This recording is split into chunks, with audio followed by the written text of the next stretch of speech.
Hey, Peyton, nice Hello to and see you welcome again. to World of Ideas. Now, get ready for this German quote. Die Rost ist war Rost ist und warum sie bluchet, weil sie bluchet. Sie acht nicht ihrer selbst, fragt nicht, ob man sie sieht. All right, now how do you say it Wonderful, in German? man. Perfect pronunciation. Wunderbar. Or should I say pronunciation?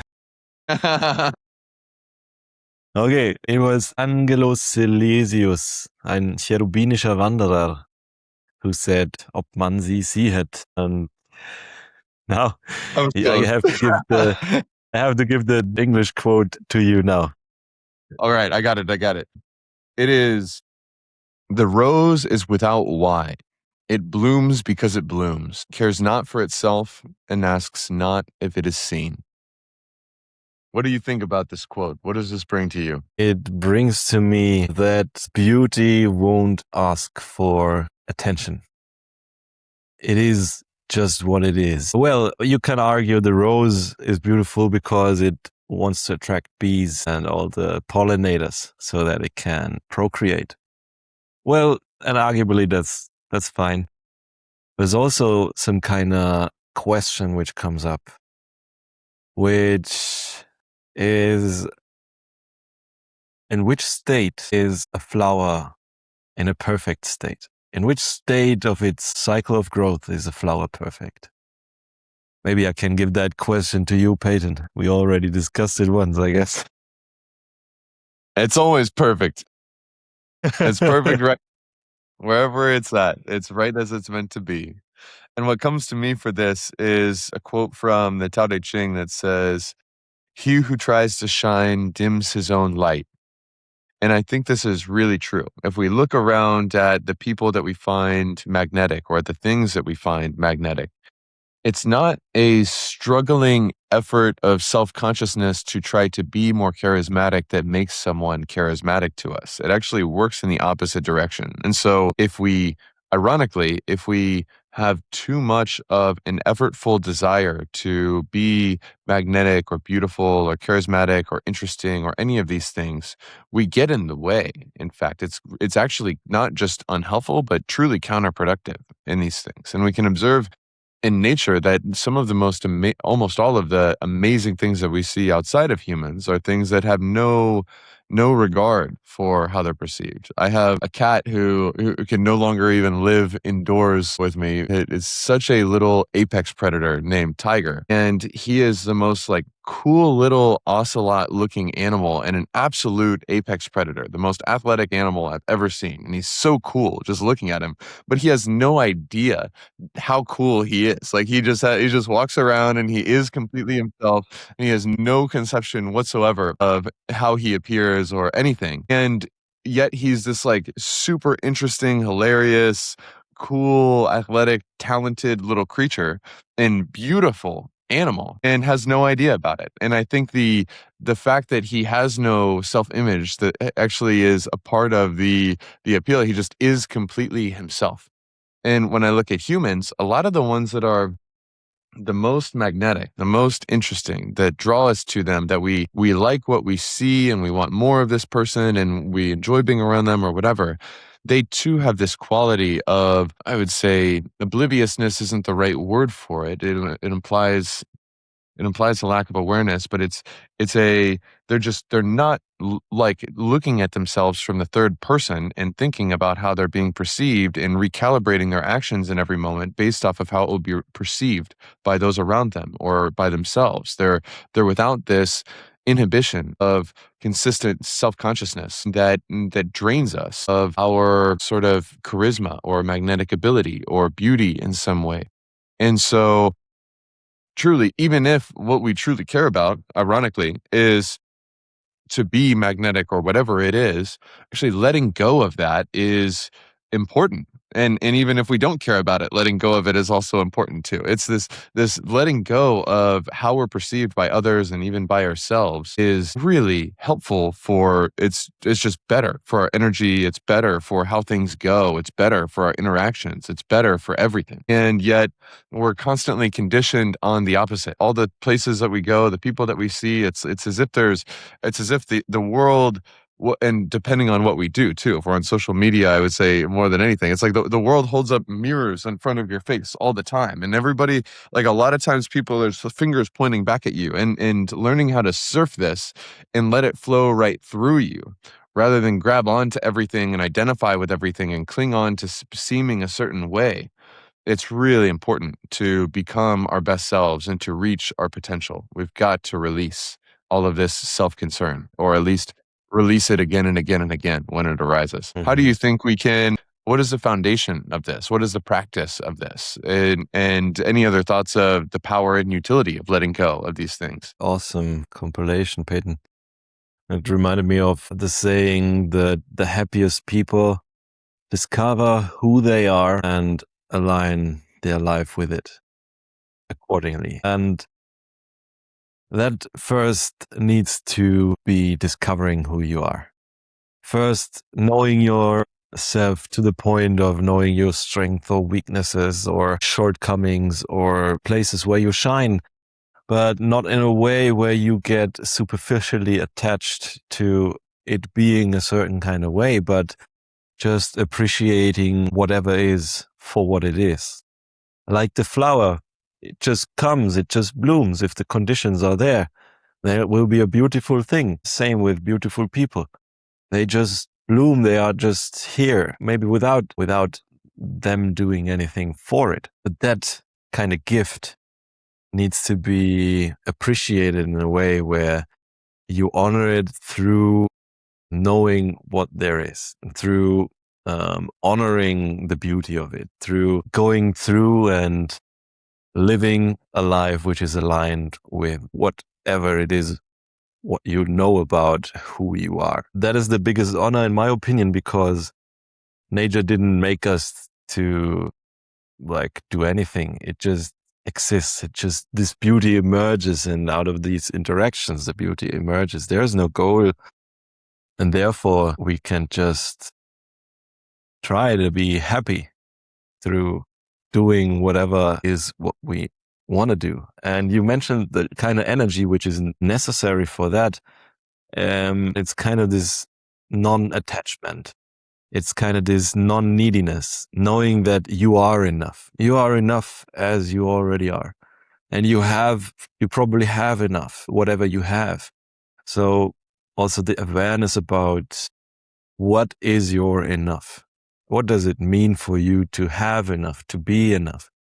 And really define that so that you don't chase some ghosts and be in a state of constant unhappiness and mental anguish or suffering because you didn't reach a state which is there in the future, but you are not there yet, but it is already here. And another saying which beautifully describes this kind of non-neediness energy about how to catch butterflies. So you don't go and run around and catch them. Yeah, you could do that. But the best way to attract butterflies is not to just catch them and squash them, but to build and garden and create a beautiful garden with beautiful flowers. And then the butterflies will come by themselves. And this is, I guess, the energetic description of the analogy of being non-needy in terms of knowing that you are enough.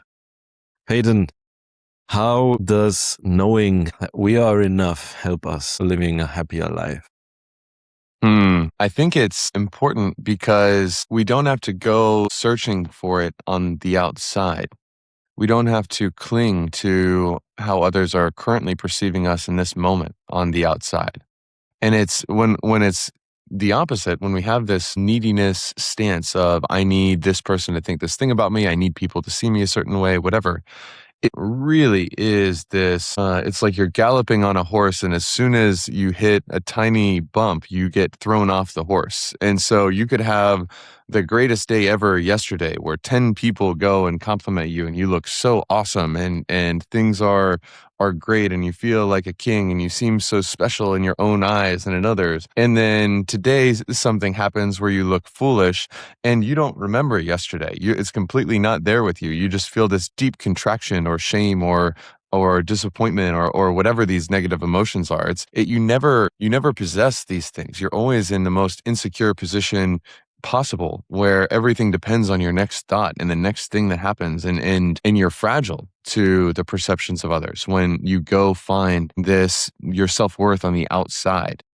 And I think that a huge part of the how here in my own experience is in the moments where things are good, where things are up, where somebody just gave you a compliment on the thing that you really want to be, or something like that. You really want people to see you deep down like this. Or maybe you, like, for example, when I was young, I went through several years where I felt like I should have been way more attractive to girls than I was. And so I had this desire to seem this certain way in terms of attractiveness.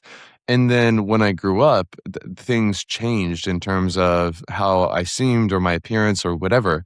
And I got that thing that I used to crave that I didn't have. And then I would just want more and more and more. And I realized that this was drinking seawater. And as soon as something bad would happen, it would crash down. And it wasn't healthy to find validation on the outside, to seek validation from the outside, or to need it from the outside. And it was counterproductive. And I think that it's the moments when things are good that we really make the choice on whether or not I'm going to crave this external validation on the outside. These are the moments of temptation that determine how hard it hits when things go bad. Like, there's going to be positive and negative stimuli. And if we grasp and hold on and thirst after these positive stimuli, or they hit us and then we lap it up and we try to hold on to it and we try to paste it onto our identity, and we try to see that every time we look in the mirror, and we try to think about ourselves in that light and imagine how cool we look to others, or imagine how this or that we are, the more we cling on and crave into the positive stimuli, the more power we give the negative stimuli. And so for me, I think a key is being very aware in the moment of temptation of the positive, actually, and not to discard it, not to throw away negative energy, or dismiss or scorn positive energy. I mean, positive energy can be good, but the mindset that we have toward it, if we let it become a source of ego and me being separate and special and different and all of this, we can make ourselves very fragile, because there will be positive and negative stimuli. The power that we give the negative is directly tied to the power that we give the positive and the way that we hold the positive. And so accept the positive with gratitude, with an open palm, and say that, yeah, sometimes I'll seem like this, sometimes I'll seem like this. My worth, it doesn't come from what this person seems to think of me, even if it is a positive thing. I'm not taking my self-worth from this. I'm not entrusting my own heart and how I view myself and my own worthiness to anybody, even the people that are saying good things right now. Because as an old book says, if you care about people's approval, you will be their prisoner. And so claim our own power from within, claim our own worth from within, not as just a concept, but as a returning and a looking to see that we really are this light. We really are divine, all of us.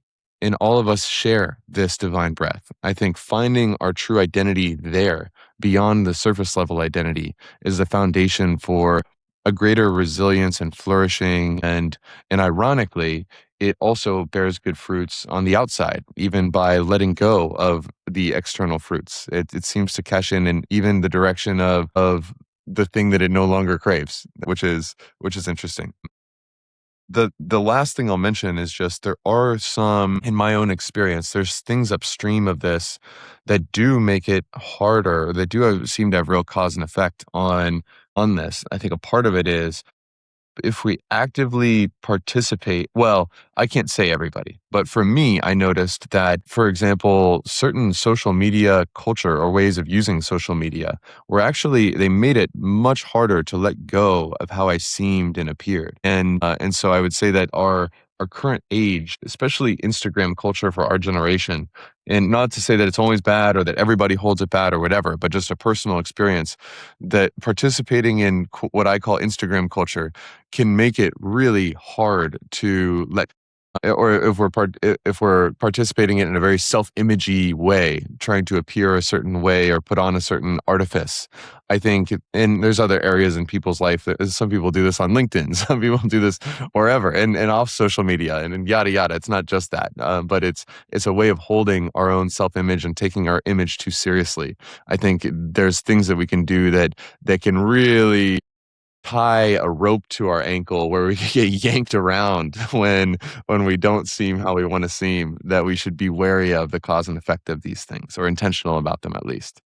Any final intentions from you, or final thoughts on any of this stuff as we walk around as these people in a society and around other people, social primates? Social primates. Yes, for me it seems to be like encapsulated by the three principles which Eckhart Tolle shared. It seems to be all about non-resistance, not resisting whatever there is which comes at you. Non-judgment, not determining whether it is hurtful or harmful or good or bad.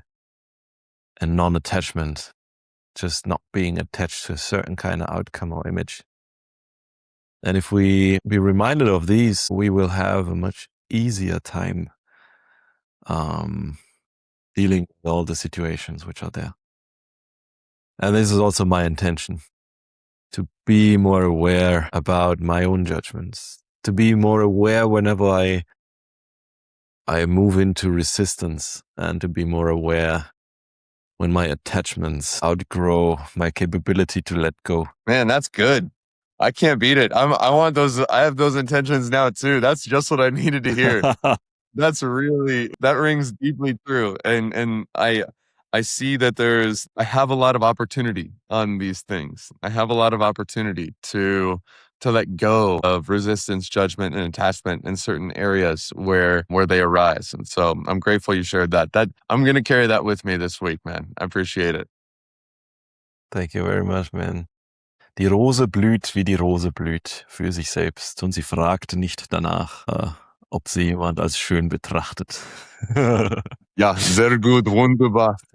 Alles Wunderbar, gut. alles gut. Auf Wiedersehen, mein Auf Bruder. Wiedersehen, Peyton. Wir sehen uns, Bruder.